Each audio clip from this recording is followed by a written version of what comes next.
Patty Simpson with Simpson Math. In this video, we're going to graph a quadratic. Now, we've graphed polynomials in the past, and we've even graphed quadratics in the past.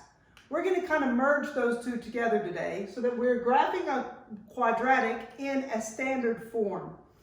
Now, our quadratics are just polynomials with the degree of 2. So the degree of our polynomial there is a 2 for that quadratic function. And we're going to begin the same way we do when we're graphing our polynomials, by looking at the end behavior. So remember that when we look at our end behavior, we start with the leading coefficient. And in this case, the leading coefficient is on in all cases, our leading coefficient is on the term with the highest exponent. Maybe we should rewrite this one just so that that leading coefficient is out front. So I have negative x squared, putting it in descending order from 2 to the degree here is 1, and then our exponent on that is 0. I now have our leading coefficient out front, and our leading coefficient here is that negative 1. Now remember, what I care about that leading coefficient is the fact that it is negative. That negativity tells me that it is going to fall on the right side. So we know with those polynomials, if it's negative, it falls, and if it's positive, it rises. We also know from our transformations that when we have a negative out front, that it causes a reflection over that x-axis, and so therefore would make our quadratic then fall on the right. Then we always look at our degree of our polynomial. The degree of all of our quadratics is going to be 2. What we care about that degree is the fact that it is even. That's going to be true in all of our quadratics, so that we're going to have the same end behavior. So if it falls on the right, it's going to fall on the left as well. So our quadratic, remember, has that parabolic shape. It's either here or there. And because our leading coefficient is negative here, our parabola is going to point downwards. Then the fact that the degree is 2 in all of my quadratics tells me that I will have one term each time. And the fact that my degree is 2 will tell me every time that I'm going to have 2 roots in my quadratics. So we start with that end behavior, and I can even give a sketch of what that quadratic is going to look like, with the falling on the right, falling on the left, in one term. Then the next step is for us to find our y-intercept. Remember that the y-intercept is just a point where the graph intersects our y-axis. And at that spot, our x value is equal to 0. So we're just going to evaluate the function where x is 0. We're just going to substitute in 0 everywhere we see x in our equation, so that we have negative 0 squared minus 4 times 0 plus 5. This is just 0, that's just 0, so we just end up with 5. My y-intercept is a point on this graph, so therefore I'm going to write it as a point with an x and a y there as a coordinate. My x value we said was 0, and my y we found was 5. So there's a y-intercept there at 0, 5. Then, just as we've done in all our other polynomials, we are now going to find the x-intercept. So this is where that quadratic crosses the x-axis, and in that case, our y is always 0. So to find our x-intercepts, we just substitute our y with 0. Remember, this f of x is the same as y. I could just rewrite that as y. So I'm just going to be putting a 0 in, substituting in a 0 for that y. So I substituted in 0 for y, and then I'm going to solve for x. This is a quadratic. I could use the quadratic formula to help me solve, or I could factor, and we like to factor first if we can. So let's do that. This one, first thing we look for is the greatest common factor. The greatest common factor is 1, but it has a leading negative. So let's go ahead and factor out that leading negative. Anytime it has a leading negative, we like to go ahead and factor that out. Because I am solving and not just factoring, I can go ahead and divide both sides of this equation by -1. 0 divided by -1 is just 0. And when I divide this side by -1, this -1 and that -1 become 1. And I'm just left with x squared plus 4x minus 5. So I got rid of that -1 by dividing both sides by -1. Now I'm going to factor this. I'm going to use my AC method. My A, remember, is the coefficient here out front, which is 1. My C is -5. And my AC then is a 1 times -5, which is -5. I'm looking for the factors of -5 that add up to be a +4. Well, a -1 times a +5 multiplies to be a -5, but adds to be a +4.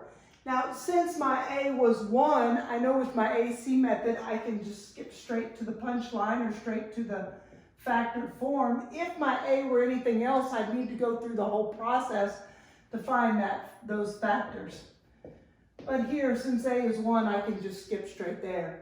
Now I have two numbers that are multiplying together to equal 0, so either this first one equals 0, or the second one equals 0, and then I solve for x, so that x equals 1 or x equals a -5. Remember that my x-intercepts are points, so I need to write them as points, as a coordinate, with our x value, and then our y value is 0. Same thing with this one, my x value and my y value. Then, just like I've done in the past, I'm going to look at the multiplicity of my x-intercepts. So remember, the multiplicity just tells me how many times do those x values occur, multiplicity. And in this case, this one occurs 1 time and that one occurs 1 time. If it shows up more than once, then we call that a double root if it shows up twice. So when the multiplicity is odd, which it is here, we know it's going to cross at each of those places. If the multiplicity were even, in other words, if those two were the same, so that our multiplicity was 2, then we would know that it would turn at that particular point. But here, since each one of them turns up 1 time and that multiplicity is odd, it's going to cross through the x-axis at that point. Now, those are all the parts that we found in all our other polynomials. With our quadratics, we're going to add a few pieces. The first piece we're going to add is the axis of symmetry. So notice that with my quadratic, that if I take a line and draw it right down the middle here, that I could fold on this vertical line, and this side would equal that, would match on that side. The function is symmetric. So this would match onto that if I fold it right here. We call this vertical line the axis of symmetry. And this axis of symmetry is always going to be a vertical line, and to show the equation of a vertical line, it's just going to be my x values all along there are going to be some number. To find that axis of symmetry, from this point forward, I'll just call it my AOS, my axis of symmetry. To find that axis of symmetry, I'm going to use the first part of my quadratic formula, x equals -b all over 2a. So it's just that first piece of the quadratic formula is going to give me my axis of symmetry. It's going to give me this line where I could fold my parabola and both sides would meet. So I'm just going to fill in the values to find that axis of symmetry.